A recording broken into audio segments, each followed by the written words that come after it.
आज सुनिए प्रेमचंद की कहानी सैलानी बंदर। जीवनदास नाम का एक गरीब मदारी अपने बंदर मन्नू को नचाकर अपनी जीविका चलाया करता था। वह और उसकी स्त्री बुधिया दोनों मन्नू को बहुत प्यार करते थे। उनके कोई संतान न थी। मन्नू ही उनके स्नेह और प्रेम का पात्र था। दोनों उसे अपने साथ खिलाते और अपने साथ सुलाते थे। उनकी दृष्टि में मन्नू से अधिक प्रिय वस्तु न थी। जीवनदास उसके लिए गेंद लाया था। मन्नू आंगन में गेंद खेला करता था। उसके भोजन करने को एक मिट्टी का प्याला था, ओढ़ने को कंबल का एक टुकड़ा, सोने को एक बोरिया और उचकने के लिए छप्पर में एक रस्सी। मन्नू इन वस्तुओं पर जान देता था। जब तक उसके प्याले में कोई चीज़ न रख दी जाए वह भोजन न करता था। अपना टाट और कंबल का टुकड़ा उसे शाल और गद्दे से भी प्यारा था। उसके दिन बड़े सुख से बीतते थे। वह प्रातःकाल रोटियां खाकर मदारी के साथ तमाशा करने जाता था। वह नकलें करने में इतना निपुण था कि दर्शक वृंद तमाशा देखकर मुग्ध हो जाते थे।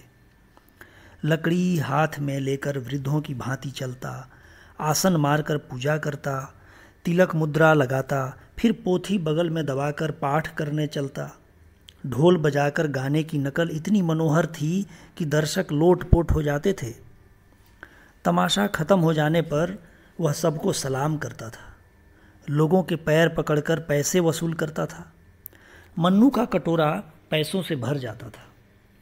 इसके बाद कोई मन्नू को एक अमरूद खिला देता, कोई उसके सामने मिठाई फेंक देता। लड़कों को तो उसे दिखाने में जी ही न भरता था।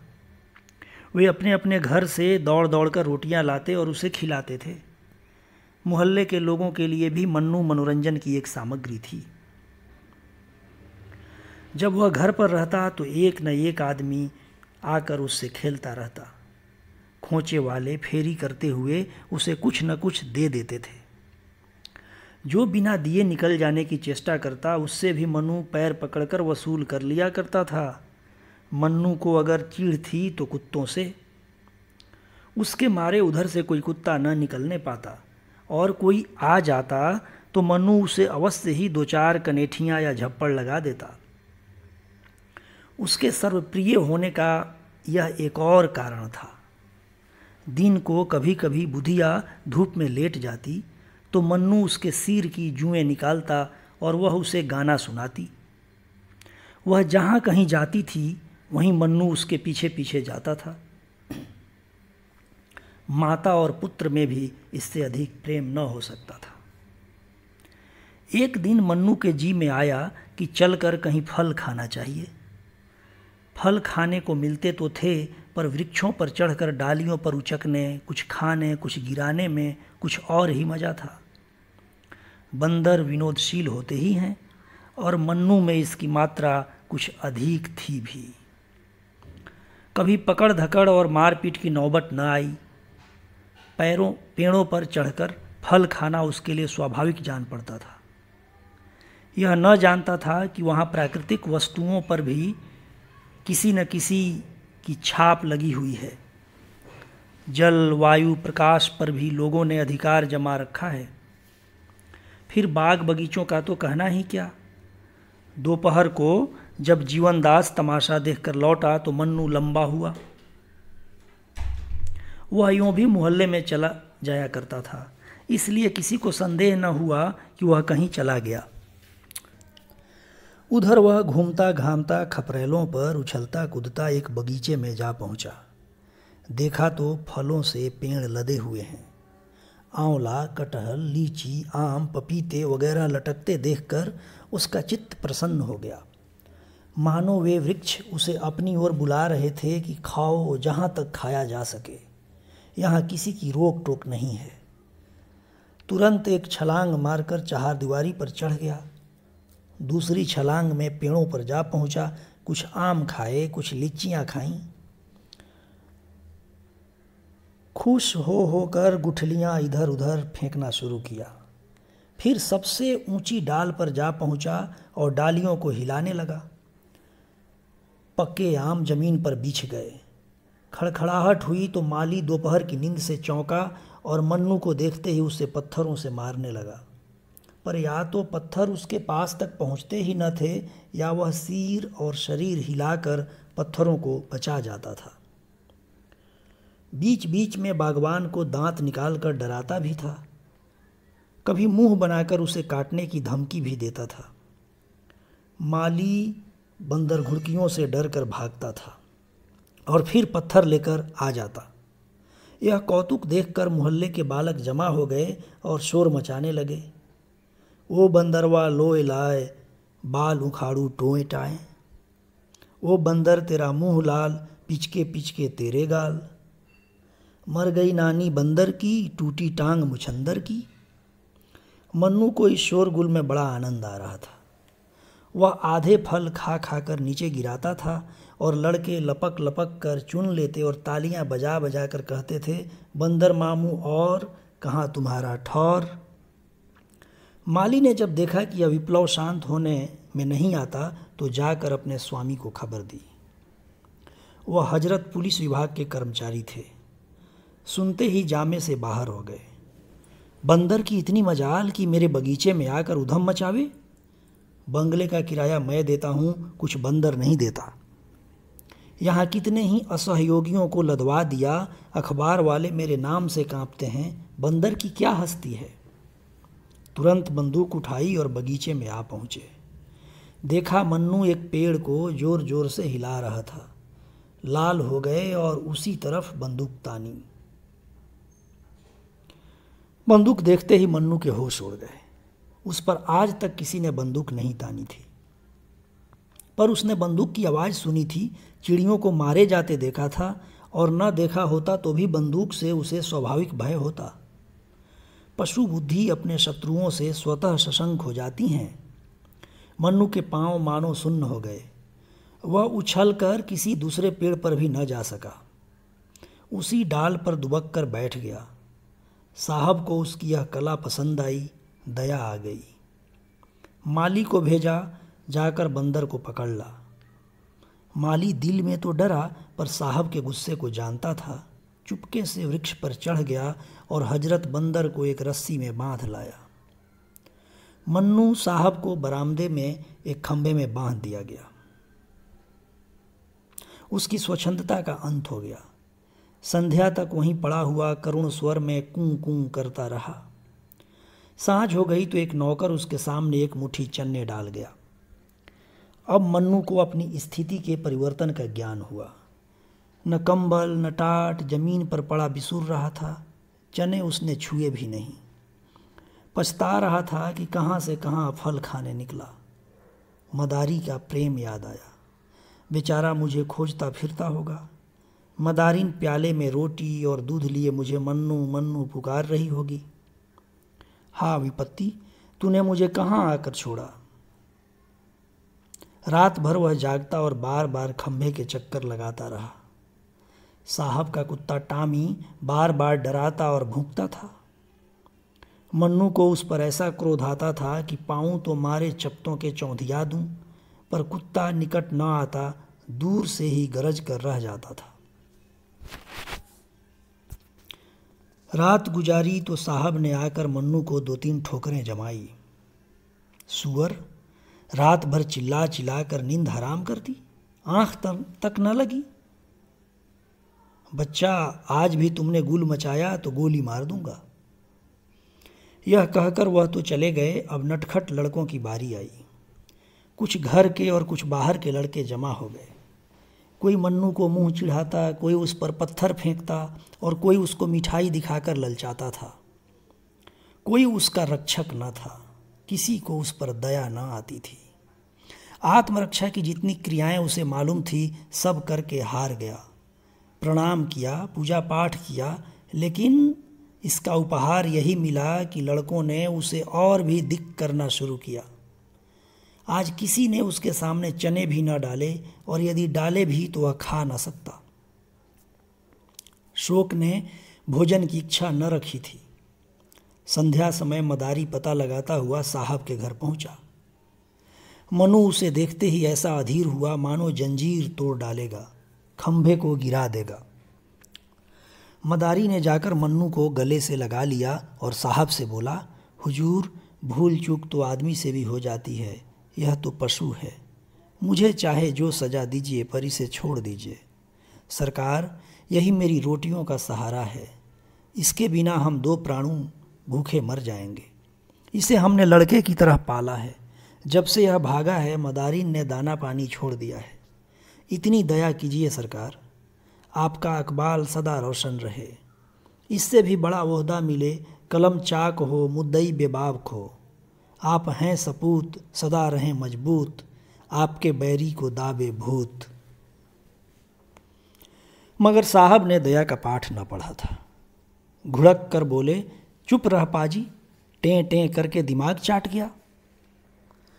बंदर छोड़कर बाघ का सत्यानाश करा डाला, अब खुशामद करने चले हो? जाकर देखो तो इसने कितने फल खराब कर दिए। अगर इसे ले जाना चाहता है तो 10 रुपया लाकर मेरी नज़र कर, नहीं तो चुपके से अपनी राह पकड़। यह तो यहीं बंधे बंधे मर जाएगा या कोई इतने दाम देकर ले जाएगा। मदारी निराश होकर चला गया। 10 रुपये कहाँ से लाता? बुधिया से जाकर हाल कहा। बुधिया को अपनी तरस पैदा करने की शक्ति पर ज़्यादा भरोसा था। बोली, बस देख ली तुम्हारी करतूत, जाकर लाठी सी मारी होगी। हाकिमों से बड़े दाव पेंच की बातें की जाती हैं, तब कहीं जाकर वे पसीजते हैं। चलो मेरे साथ, देखो छुड़ा लाती हूँ कि नहीं। यह कहकर उसने मन्नू का सब सामान एक गठरी में बांधा और मदारी के साथ साहब के पास आई। मन्नू अब की इतने जोर से उछला कि खंभा हिल गया। बुधिया ने कहा, सरकार, हम आपके द्वार पर भीख मांगने आए हैं, यह बंदर हमको दान दे दीजिए। साहब, हम दान देना पाप समझते हैं। मदारिन, हम देश देश घूमते हैं, आपका जस गावेंगे। साहब, हमें जस की चाह या परवाह नहीं है। मदारिन, भगवान आपको इसका फल देंगे। साहब, मैं नहीं जानता भगवान कौन भला है। मदारिन, भगवान महाराज, क्षमा की बड़ी महिमा है। साहब, हमारे यहाँ सबसे बड़ी महिमा दंड की है। मदारिन, हुजूर, आप हाकिम हैं, हाकिमों का काम है न्याय कराना। फलों के पीछे 2 आदमियों की जान न ले लीजिए, न्याय ही से हाकिम की बड़ाई होती है।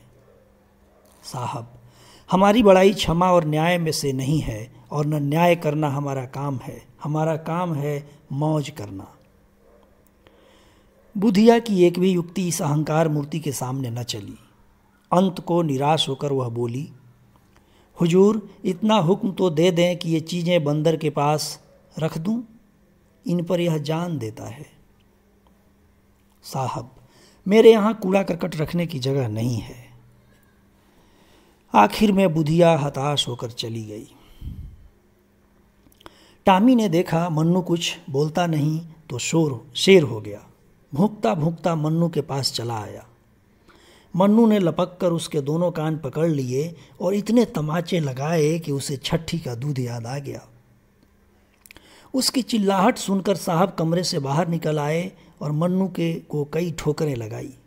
नौकरों को आज्ञा दी कि इस बदमाश को 3 दिन तक कुछ खाने को मत दो। संयोग से उसी दिन एक सर्कस कंपनी का मैनेजर साहब से तमाशा करने की आज्ञा लेने आया।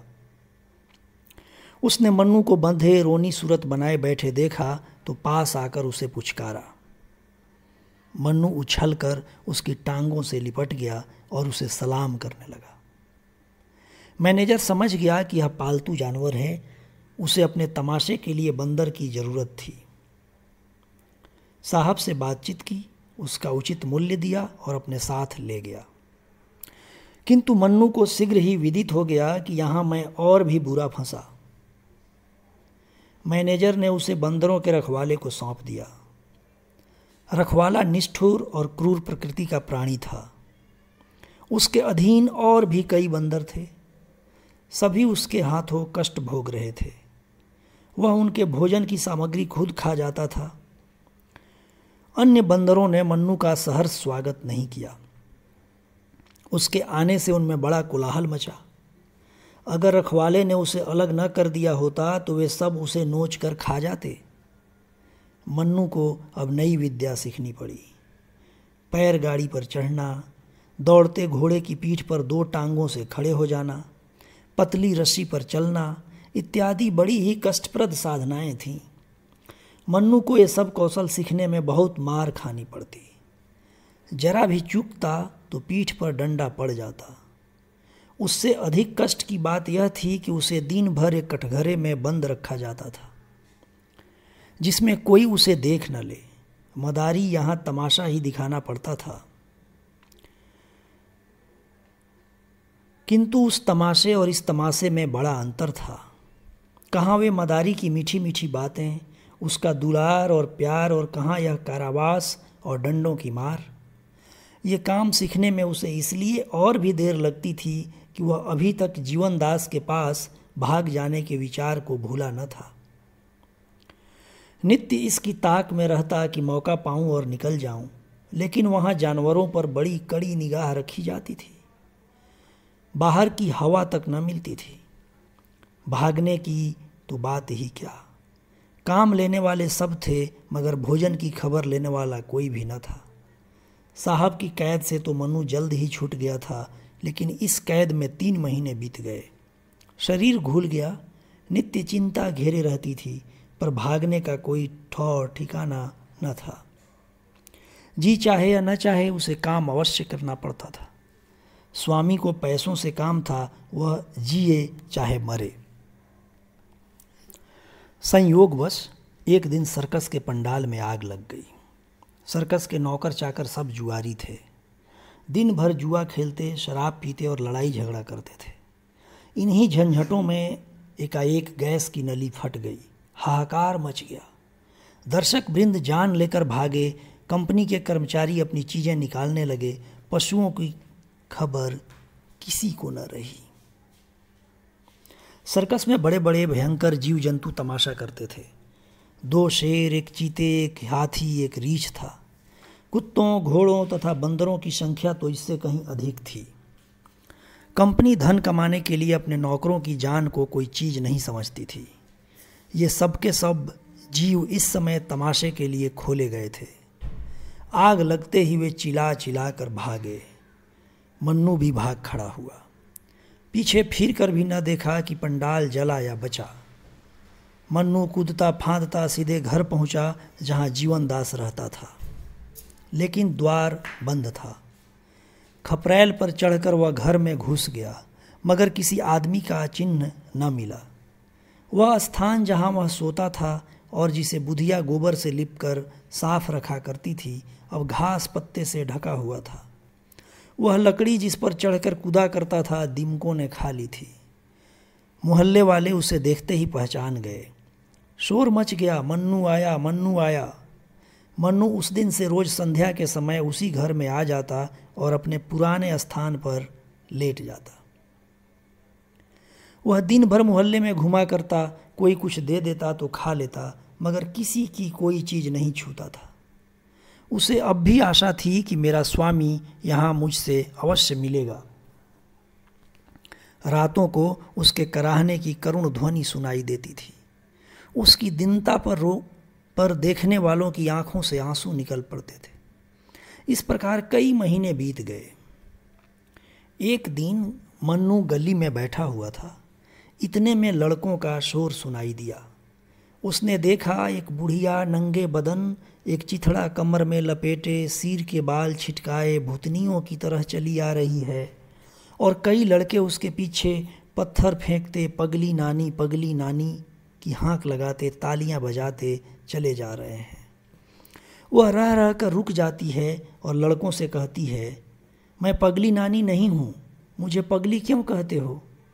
आखिर बुढ़िया जमीन पर बैठ गई और बोली, बताओ मुझे पगली क्यों कहते हो?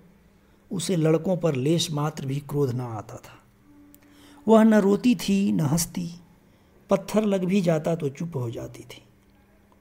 एक लड़के ने कहा, तू कपड़े क्यों नहीं पहनती? तू पागल नहीं तो और क्या है? बुढ़िया, कपड़े जाड़े में सर्दी से बचने के लिए पहने जाते हैं, आजकल तो गर्मी है। लड़का, तुझे शर्म नहीं आती? बुढ़िया, शर्म किसे कहते हैं बेटा? इतने साधु सन्यासी नंगे रहते हैं, उनको पत्थर से क्यों नहीं मारते? लड़का, वे तो मर्द हैं। बुढ़िया, क्या शर्म औरतों के लिए ही है? मर्दों को शर्म नहीं आनी चाहिए? लड़का, तुझे जो कोई कुछ दे देता है तू उसे खा लेती है, तू पागल नहीं तो और क्या है? बुढ़िया, इसमें पागलपन की क्या बात है बेटा? भूख लगती है, पेट भर लेती हूँ। लड़का, तुझे कुछ विचार नहीं है? किसी के हाथ की चीज़ खाते घिन नहीं आती? बुढ़िया, घिन किसे कहते हैं बेटा, मैं भूल गई। लड़का, सभी को घिन आती है, क्या बता दूं घिन किसे कहते हैं? दूसरा लड़का, तू पैसे क्यों हाथ से फेंक देती है? कोई कपड़े देता है तो क्यों छोड़कर चल देती है? पगली नहीं है तो क्या है? बुढ़िया, पैसे कपड़े लेकर क्या करूं बेटा? लड़का, और लोग क्या करते हैं? पैसे रुपए का लालच सभी को होता है। बुढ़िया, लालच किसे कहते हैं बेटा, मैं भूल गई। लड़का, इसी से तुझे पगली नानी कहते हैं। तुझे न लोभ है, घीन है, न विचार है, न लाज है, ऐसों को ही पागल कहते हैं। बुढ़िया, तो यही कहो मैं पगली हूँ। लड़का, तुझे क्रोध क्यों नहीं आता? बुढ़िया, क्या जाने बेटा, मुझे तो क्रोध नहीं आता। क्या किसी को क्रोध भी आता है? मैं तो भूल गई। कई लड़कों ने इस पर पगली पगली का शोर मचाया और बुढ़िया उसी तरह शांत भाव से आगे चली। जब वह निकट आई तो मन्नू उसे पहचान गया। यह तो मेरी बुधिया है।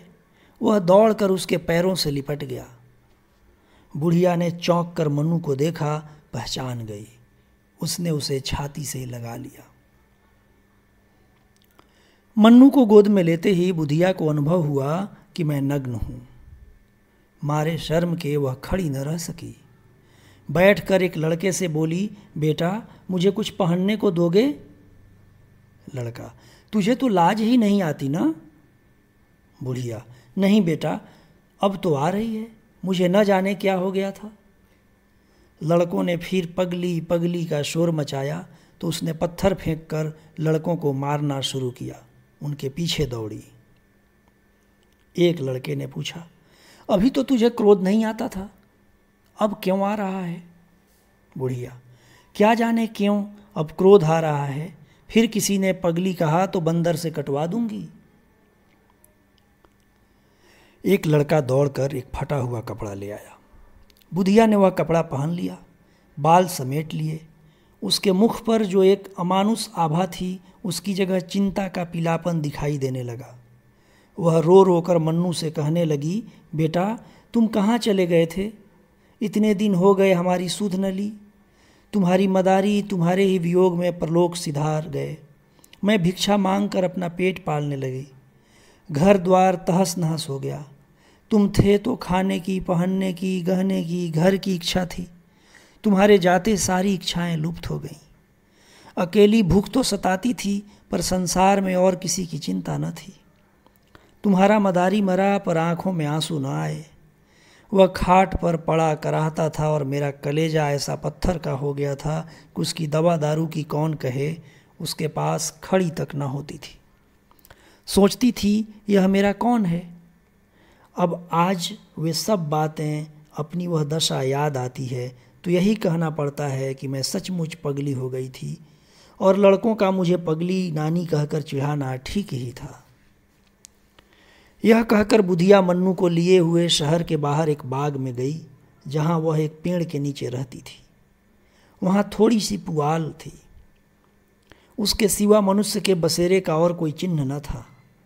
आज से मन्नू बुधिया के पास रहने लगा। वह सवेरे घर से निकल जाता और नकलें करके भीख मांग कर बुधिया के खाने भर को अनाज या रोटियां ले आता था। पुत्र भी अगर होता तो वह इतने प्रेम से माता की सेवा न करता। उसकी नकलों से खुश होकर लोग उसे पैसे भी देते थे। उस पैसों से बुधिया खाने की चीज़ें बाजार से लाती थी। लोग बुधिया के प्रति बंदर का वह प्रेम देखकर चकित हो जाते और कहते थे, यह बंदर नहीं कोई देवता है। शुक्रिया।